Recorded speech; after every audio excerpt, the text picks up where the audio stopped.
नमस्कार। Discovery of spiritual India के कार्यक्रम में आप सबका हार्दिक अभिनंदन, हार्दिक स्वागत। ये कार्यक्रम हम आज दावणगेरे कर्नाटका से करने जा रहे हैं। दावणगेरे मैनचेस्टर ऑफ इंडिया के नाम से भी जाना जाता था। यहाँ पर कॉटन मिल्स हुआ करती थी, लेकिन आज दावणगेरे में एजुकेशनल हब बन चुका है ये, और यहाँ पर 20,000 से अधिक स्टूडेंट्स पढ़ते हैं। जब हमने दावणगेरे शहर में एंट्री की तो हमने सबसे पहले हमारा स्वागत हुआ एक बोर्ड से, जिस बोर्ड पे लिखा था welcome to the holy city of education. ये एजुकेशनल हब के साथ साथ में यहाँ पर हॉस्टल्स, कॉलेजेस, कोचिंग इंस्टीट्यूशंस और बहुत सारे बच्चे यहाँ पर सड़कों पर और हर जगह दिखाई देते हैं। तो आज इस शहर की जो मेन इकॉनमी है वो एजुकेशन पर निर्भर है। हर बार की तरह आज भी हम इस कार्यक्रम में एक संत, एक महापुरुष के साथ में ये कार्यक्रम करने जा रहे हैं। मैं कार्यक्रम को आगे बढ़ाने से पहले मैं स्वागत करना चाहता हूँ, मैं अभिनंदन करना चाहता हूँ ब्रह्मा कुमारीज लीला बहन जी का। आप दावणगेरे सेंटर की इंचार्ज है। यहाँ ब्रह्मा कुमारीज का ये दावणगेरे में सेंटर है और आप यहाँ की इंचार्ज है। बहन जी, आपका बहुत बहुत हार्दिक अभिनंदन, हार्दिक स्वागत और आपको मैं नमन करता हूँ। ये कार्यक्रम हम आज आपके साथ में करने जा रहे हैं। बहुत सारे प्रश्न हमारे मन में हैं। हमारे जो दर्शक ये कार्यक्रम पूरे विश्व में देख रहे हैं उनके मन में भी बहुत सारे प्रश्न हैं, और ये जो सिलसिला है प्रश्नों का, ये आगे बढ़ाने से पहले एक बार फिर आपका हार्दिक अभिनंदन। भाई जी, आप भी यहाँ पर पधारे। इस दावणगेरे शहर को देवनगरी भी कहते हैं। ऐसी ये देवनगरी में आपका भी बहुत बहुत अभिनंदन, स्वागत है। बहुत बहुत धन्यवाद। सबसे पहले प्रश्न यही आता है बहन जी कि आपने इस सेंटर को एस्टेब्लिश किया और आप काफ़ी समय से ब्रह्मा कुमारीज के इस संस्था के साथ में जुड़ी हुई हैं। तो सबसे पहले मैं यही प्रश्न पूछना चाहता हूँ कि आपका एक अच्छा करियर था, आप गवर्नमेंट जॉब में थी, और किस तरीके से आपने अपना मन बनाया, कैसे आप इन्फ्लुएंस हुई और आपने आध्यात्मिकता में आके पूरे विश्व की सेवा करने की ठान ली। मेरा जो लौकिक जन्म हुआ वो एक धार्मिक परिवार में हुआ जी, जिसमें बचपन से ही हमको राम रक्षा स्तोत्र, भगवद गीता के श्लोक आदि पठन करने के लिए मेरे पिताजी और माँ ने हमको सिखाया। पिताजी भी हर दिन पूजा पाठ करते थे जी, हमको भी करना पड़ता था, तभी हमको नाश्ता मिलता, भोजन मिलता था। तो ऐसे माहौल में मेरी माँ थोड़ी दुखी थी, क्योंकि मेरे बड़े भाई को एक बीमारी थी, तो उसके कारण मेरी माँ बहुत दुखी थी। और उस समय पर हमारे घर के नज़दीक में ही एक ब्रह्मा कुमारी बहन आकर के इस संस्था के बारे में पाठ कराया करती थी। उन्होंने 7 दिन का कोर्स किया माँ ने पूरा सुना, उसको अच्छा लगा। फिर उन्होंने मैं और मेरे 3 भाई और हमारे पिताजी, हम सभी को हमारी माताजी ने सेंटर पर लेके गई। फिर हमको भी कोर्स करवाया। इस ब्रह्मा कुमारी संस्था का जो बेसिक कोर्स होता है वो हमको भी करवाया। फिर मैं तो उस टाइम पर 9वीं क्लास में पढ़ती थी, तो पढ़ाई के कारण मैं हर दिन नहीं जा सकती थी, लेकिन माँ मेरे को विशेष कार्यक्रमों में अपने साथ ले जाती थी। उसकी इच्छा थी कि मेरी बेटी ब्रह्मा कुमारी बने, क्योंकि उसने संसार में बहुत दुख और कष्ट देखे थे। तो मैं उसके साथ जाने लगी। मैंने भी यहाँ जो पढ़ाया जाता है राजयोग सीखा। फिर यहाँ का ज्ञान जो है वो पूरा मैंने समझ लिया। फिर भी अगले साल में मैं मैट्रिक थी, माना 10वीं क्लास में पढ़ती थी, तो उस समय पर रेगुलर मैं जा नहीं सकी। बाद में फिर मैंने क्लास के साथ साथ, माना वो अलौकिक पढ़ाई के साथ साथ लौकिक पढ़ाई भी जारी रखी। तो वहाँ के जो हमारे भाई थे, बड़े भाई, हुबली में जो ब्रह्मा कुमारी संस्था को चलाते थे, और एक बहन भी है, निर्मला बहन, उन्होंने मुझे घर से आते हुए भी क्लास कराने का, भाषण करने का मौका दिया। हाँ, और हर क्षेत्र में मुझे आगे बढ़ाया कि इस ज्ञान को कैसे सुनाना है, कैसे प्रवचन करना है, ये सभी उन्होंने मुझे सिखाया। तो मैं घर में रहकर भी ईश्वरीय सेवा में 2-3 घंटा समय अपना देती थी। मैंने वुमेंस कॉलेज को ज्वाइन किया था, आर्ट्स के सब्जेक्ट में मैं पढ़ रही थी। तो हमारा कॉलेज सुबह का था, 7:30 से 12:30 बजे तक कॉलेज जाती थी।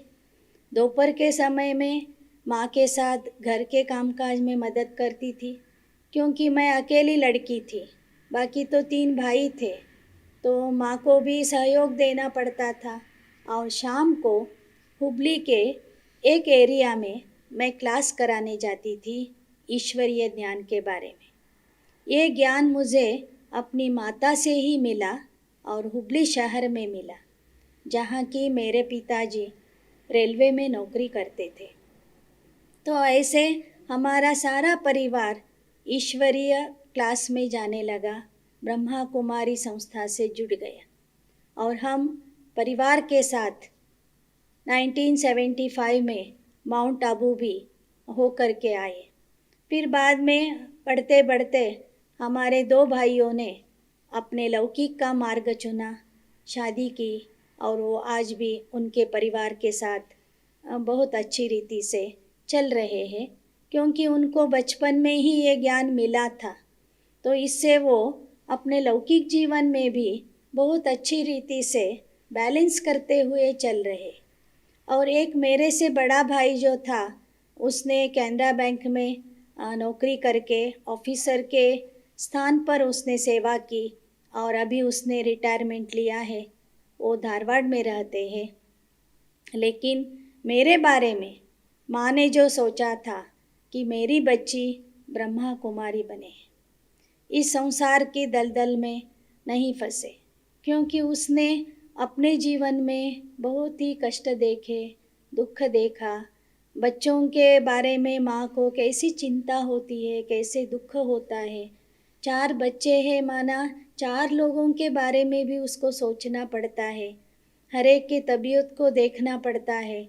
एक बच्चे को भी तबीयत में थोड़ा ऊपर नीचे हो जाता है तो माँ को कैसे दुख होता है, ये मैंने मेरी माँ से देखा, और उसको अंदर से था कि अभी तो मेरे को एक भगवान ही रक्षा करने वाला है, भगवान से ही मुझे इस दुख से मुक्ति का मार्ग मिल सकता है। जब उसने ये मालूम किया, ये उसको मालूम हो गया, तो उसको अंदर से ये इच्छा उत्पन्न हुई कि मेरी बेटी को मुझे ब्रह्मा कुमारी बनाना है, जिससे कि वो इस संसार के दलदल से, संसार के दुख और कष्टों से मुक्त हो जाए। और मेरी भी अंदर से इच्छा तो थी ही, लेकिन बीच में जब मैं BA 1 में पढ़ती थी तो मुझे अस्थमा का अटैक हो गया। तो मैंने सोचा कि क्यों ना मैं अपने पैर पर खड़ी रहूं। तो मैंने पोस्टल डिपार्टमेंट में नौकरी शुरू की। मेरिट से मुझे वहाँ पर नौकरी मिल गई, तो मैंने नौकरी भी शुरू कर दी। नौकरी के साथ साथ मैं ये अलौकिक सेवा, माना ब्रह्मा कुमारियों की संस्था जो कर रही है, वो सेवा भी मैं करती थी। और बीच में माँ की तबीयत बिगड़ने के कारण घर का कामकाज भी करती थी। तो ऐसे 8 घंटे मैं उस सरकार की नौकरी करती थी, 2 घंटा मैं ईश्वर की सेवा करती थी, और बचे समय में घर का कामकाज करती। तो जैसे जैसे मैंने नौकरी में आगे बढ़ने लगी, और मेडिसिन के आधार से मेरे तबीयत को भी मैंने संभाल लिया, तो मैंने सोचा कि अगर अस्थमा होते हुए भी मैं इतना सब कुछ कर सकती हूँ, नौकरी भी करती हूँ, घर में रसोई का काम करती हूँ और ये ईश्वरीय सेवा भी करती हूँ, तो क्यों ना माँ के होते हुए ही मैं इस संस्था में पूरी तरह से जुट जाऊँ। ये सोचकर मैंने 1987 में अपने जीवन को इस संस्था के कार्य में संपूर्ण समर्पित कर दिया।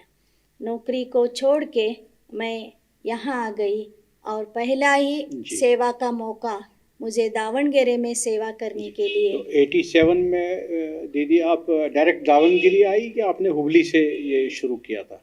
नहीं, 87 में मुझे डायरेक्ट दावणगेरे ही भेज दिया वहाँ से। क्यों? हाँ, तब हुबली आप के जॉब से रिजाइन आपने कर दिया था 87 में? तब डिसाइड किया मैंने कि आप जॉब से रिजाइन करना है। रिजाइन करना है जी। तो मैंने पहले वहाँ पर छुट्टी ली पहले। जी। एकदम रिजाइन कर नहीं किया क्योंकि हमारे जो बड़े थे ऑफिस में जी। उन्होंने मुझे एक सलाह दी कि आप इतना अच्छा जॉब क्यों छोड़ रही हैं, तो सोचने के लिए आप 1-2 साल में तक छुट्टी ले सकती है, विदाउट पेमेंट छुट्टी ले सकती है मेडिकल सर्टिफिकेट के आधार पर। तो वैसे मैंने किया और तब से ही मैं दावणगेरे आ गई। फिर आप वापस कभी नहीं गए? नहीं जॉब गई। में नहीं गए? तो लेकिन हमारे जो धारवाड़ और हुबली के पोस्टल स्टाफ था जी। जो अधिकारी लोग थे उन्होंने बहुत ही मुझे सहायता की जी। मुझे बहुत सहयोग दिया। उन्होंने बोला कि आप एक पुण्य काम के लिए ये जॉब छोड़ रही है तो हमारी ओर से भी कुछ आपको हम सरकार के द्वारा बेनिफिट दिलवाएंगे। जी। तो उसी समय पर 11 साल 10 साल नौकरी करने वालों को भी पेंशन मिलेगी, ये नया कानून आ गया। जी। तो उन्होंने मुझे वो काम करके पेंशन मिलने जैसा मुझे करके दिया। दीदी जब आप यहाँ दावणगिरी जब आप आए थे तो सबसे पहले आपने सेंटर कैसे, उस वक्त तो यहाँ सेंटर नहीं रहा होगा, तो सबसे पहले आपने कहाँ से शुरुआत की, कैसे शुरुआत की? आपके पास स्वाभाविक है कि उस वक्त धन की भी कमी रही होगी, कॉन्टैक्ट्स भी उतने नहीं थे इस शहर में, और आप ऑब्वियस है आप उस वक्त यंग एज थी आपकी, तो कैसे आपने इन चीज़ों को मैनेज करके यहाँ पर सेंटर शुरू कर दिया? जब मैं दावणगेरे में आई तो यहाँ पर पहले से सेंटर था जी। लेकिन इतनी वृद्धि नहीं हुई थी। तो एक किराए पर 400 रुपये का एक मकान था जिसका किराया 400 रुपया था, लेकिन सब भक्तों से या आने वाले सदस्यों से कुल मिलाकर 500-600 ही आता था। जी। तो किराया देने के बाद मेरे पास 190-200 रुपया बचता था और मुझे वहाँ पर जॉब में मिलता था उस टाइम पर 2500-3000। जी। तो मुझे पहले पहले थोड़ा मुश्किल लगा कि इतने कम पैसों में मैं कैसा मेंटेन करूँ, और दूसरा मुझे खाली खाली लगता था क्योंकि 8 घंटा मैं वहाँ पर काम करती थी। यहाँ तो आने वाले लोग भी ज़्यादा नहीं थे। जी। सुबह एक क्लास और शाम को एक क्लास। तो मैंने सोचा कि अपने आप को बिजी करना है। जी। अभी एक पाँव आगे रखा है माना, मुझे इसको डेवलप करना है। तो मैं दावणगेरे के उपनगरों में जी। एक्सटेंशन एरिया में मैं खुद अकेली चलते जाती थी और वहाँ पर मंदिरों में या महिला समाजों में महिला संघ जो होते हैं वहाँ सबको इकट्ठा करके मैं इस ध्यान को वहाँ पर बोलती थी। तो ऐसे होते होते होते फिर दावणगेरे में 1 से 2, 2 से 3 ऐसे 10 सेंटर्स अभी खुल गए। आज के डेट में 10 सेंटर है। 10 सेंटर। और ये जहाँ पर हमारा ये कार्यक्रम चल रहा है ये आपका यहाँ पर मेन सेंटर है, यहाँ से आप सबको मैनेज करते हैं? जी।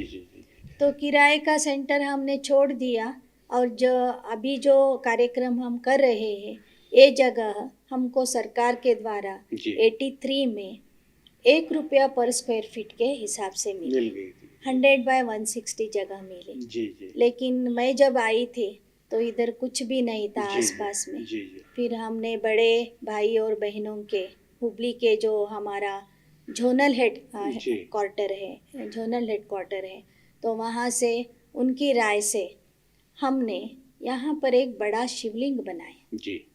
क्योंकि यहाँ कर्नाटक में और उसमें भी उत्तर कर्नाटक में शिव के भक्त बहुत संख्या में हैं, जी जी, जिनको यहाँ पर लिंगायत लोग कहते हैं। लिंगायत कहते हैं जी। वो लोग अपने गले में भी जन्मते ही तीसरे दिन लिंग को बांधते हैं जी जी और मरते वक्त भी वो लिंग ही उनके साथ जाता है, जी जी, लिंग के साथ उनको दफन करते। तो शिव के ऊपर उनको बहुत प्यार है और वो लोग का भोजन ये वो भी सात्विक रहता है। जी तो उन भक्तों को आकर्षित करने के लिए हमने इस शिवलिंग के मॉडल में अपना सेवा केंद्र बनाया यहाँ पर बना। जी जी, और उसमें बहुत सारे चित्र भी रखे, मॉडल्स रखे, जिसके द्वारा हम इस ईश्वरीय ज्ञान को अच्छी तरह से फैला सकेंगे। जी। तो बहुत ही सुंदर, बहुत ही अद्भुत चर्चा रही इस सत्र में बहन जी के साथ में। हमने जाना कैसे किन परिस्थितियों में बहन जी ने अपनी स्कूलिंग पूरी की और ये किस बीमारी के साथ जूझ रहे थे उस वक़्त। इनकी माता जी ने किस स्ट्रगल के साथ में बच्चों को पाला बड़ा किया और इन्होंने डिसाइड किया कि इनको अब ब्रह्मा कुमारीज के इस ज्ञान में परमानेंटली आना है और इनने पूरा वर्ल्ड को रिनाउंस करके एक संन्यास के रूप में अपने आप को इन्होंने ट्रांसफॉर्म किया और ट्रांसफॉर्मेशन के बाद में ये दावनगिरी ब्रह्मा कुमारीज के सेंटर इन्होंने यहाँ से एस्टेब्लिश करने शुरू किए। यहाँ पर आज के डेट में 10 सेंटर है ब्रह्मा कुमारीज के और ये मेन सेंटर है जहाँ पर हम बैठे हैं। यहाँ ये भगवान शिव के लिंग के स्वरूप में बनाया गया है सेंटर को। और जैसे बहन जी ने कहा कि ये लिंगाइट्स का एरिया है, यहाँ पर मैक्सिमम फॉलोअर्स जो है भगवान शिव के हैं, भगवान शिव के लिंग को मानते हैं, इनको लिंगाइट्स कहते हैं। और ये सेंटर भी वैसे ही उसी थीम के साथ में, उसी मिशन के साथ में, अभियान के साथ में ये सेंटर एस्टेब्लिश किया गया है। कार्यक्रम को यहाँ समाप्त करने से पहले मैं बहन जी का एक बार फिर बहुत बहुत धन्यवाद देना चाहता हूँ आपको। आपने इस कार्यक्रम में हमारे साथ में भाग लिया और बहुत ही महत्वपूर्ण आपने सूचना दी अपने बारे में, इस सेंटर के बारे में और ब्रह्मा कुमारीज के बारे में। आप सबको मेरा एक बार फिर बहुत बहुत हार्दिक धन्यवाद। मिलते हैं अगले कार्यक्रम में। नमस्कार।